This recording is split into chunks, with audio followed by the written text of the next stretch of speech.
I'm a manic depressive, and I've been that for most of my life, so I've had many depressions in my life. But the last one was severe, and I ended up in hospital. I born 1939. My mother gave me life, and she straight away died. I don't know my mother.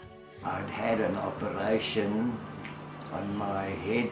I had a malignant tumor on my head, and I had a skin graft to it. I'm stubborn. I didn't want to be in hospital, and I wouldn't eat, and I wouldn't let them put a drip in me.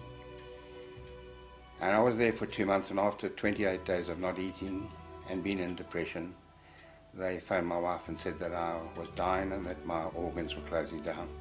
A few days later, I developed an intestinal obstruction, and I was rushed to the hospital in the middle of the night, and they operated immediately. And I spent 3 weeks there. I was pretty ill, quite seriously ill. They tried everything to get me eating. My family tried, but I just kept saying I'm not eating until I go home. I didn't really know what I was doing. I mean, you feel like you're in a deep and dark valley and that there's no way out and no one will ever help you, and you do feel that way. And there is a way out, there is an end to the tunnel, and the end does come. In Russia, can't go synagogue because communists, and nobody teach me. My first real recollection is Rabbi Shapiro putting tefillin on me in the hospital. I didn't know who he was, and I was really as near to an animal as you could be, to be honest. I had totally no control over myself, and he commanded me to eat, and I can only say that he did command me to eat, and I ate.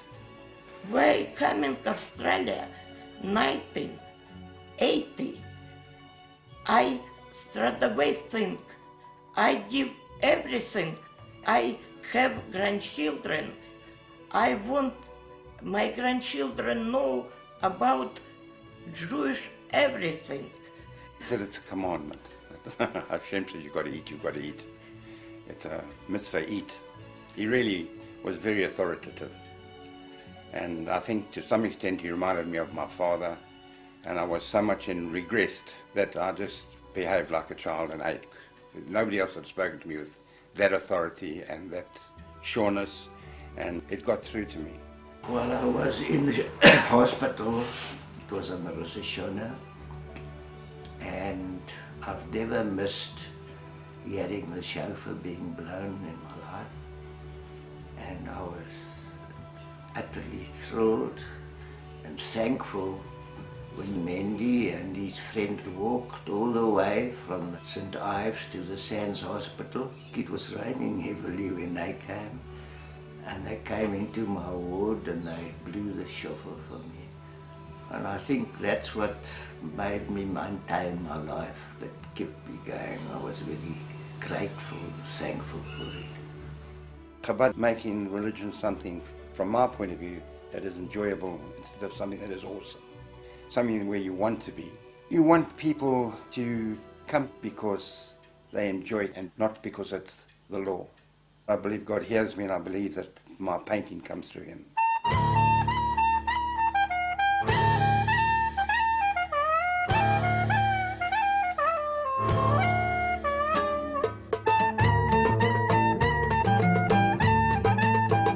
I have very good daughter, and she give me beautiful granddaughter and face my granddaughter exactly the same face my mother. I go to Abbottsley, which is a Christian school, but the people there, they know that I'm Jewish and they don't push me into anything, which is what I like. My children and grandchildren don't have enough of it because I didn't have any. Religion was something very serious and very solemn. I go to St. Ives North Public School, and I'm 11, turning 12 this year. It was almost a crime to be happy when I was a kid. That's why I like Chabad, because the religion is relaxed, it's joy. It is important that they can keep the Jewish tradition going for every generation and never to break up. As a mother, knowing the society that I'm bringing up my children in, and all the influences that we're challenged by, I like to know that Judaism is a way that I can inspire my children to live their life and to love what they do. It helps me to teach them that there's a way to live with their Judaism, and they love it as well, and it's part of who they are, and they enjoy it, and they grow by it. With Rebbetzin Shapiro at Chabad, I'm learning about how to be Jewish and what I want to be in the future as a Jewish person, and about the behind the scenes stuff about being Jewish and what the meaning is behind being Jewish. My granddaughter Rachel is studying at the Chabad, and hopefully she will get a feeling of membership to being a Jew, something that will stand by her, something to call on, a belief, a belonging. Rabbi Shapira teach my Rachel, and I, all my heart, happy. I've been going to Chabad House lately and I've benefited so much because now, before I knew that I was Jewish, but I didn't know how it was special and I didn't know why I was Jewish at all. But now I know.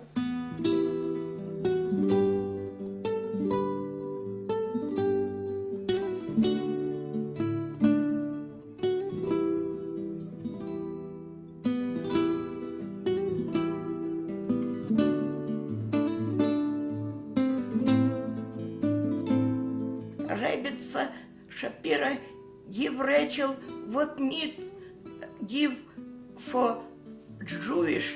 Always know where I come from and where I have to go. Chabad house in pure place, in holy place. Where I go inside Chabad house after I feel more healthy and I'm very happy. They open their doors to you. You come in as if you're their family. There's the same picture on the wall of the Rebbe, and it's very warm. Always, never a coldness to it, never a harshness to it. I like Chabad because the people there are non-pretentious. They treat the community like family. People very kind, always smile. Very good people. Any time of the day, 24 hours a day, you can call Rabbi and Fruma and they will answer their phone, and it could be any call that you need. You're important and they will answer your phone call. I know enough about Chabad to understand that they understand that you can whistle and that can be a prayer. No matter how good you can be, you are at your level and we'll still accept you for who you are. Rebbetzin Shapiro is a role model to me because she was the person who, she gave me that step closer to Hashem. It's challenging to remember who you are, and I found it even more so at university because I was no longer surrounded by Jewish children at school anymore. And that's when I cleaved even more to the teachings of Chabad. She basically showed God to me. I want my children to know how to be Jewish as well, and I want them to not forget that they're Jewish. I'd like to think that Rachel will carry the baton and not be the ones who drop it for our family, because there's very little of our family left. It's important to keep our family going in the same way that it has been all my life, all my family's life, and I feel that if they don't keep association with the Jewish tradition, that the family will break apart. Generations of people have died for it. Who might drop it? The way I can make my parents and my grandparents proud, I think the only way is just to keep in touch with Hashem and to keep my faith and to stay Jewish and, probably for them to find a nice Jewish boy. I want my granddaughter teach her children about Jewish family, about Jewish life. When I grow up, I want my children to have the same goals as I do.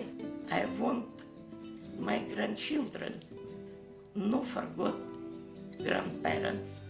Generation has to keep going on, to keep Jewish people. The same way that he gets nachas from us, it would be great one day we'll get nachas from our grandchildren as well. Most nachas is my family, and then next comes my religion. Without spiritual purpose, there is no meaning to anything. I feel connected to Hashem. I feel like, my soul inside me is just rising and expanding. I feel very good, very happy. I'm very proud to be Jewish. I'm a Chabadnik, I suppose.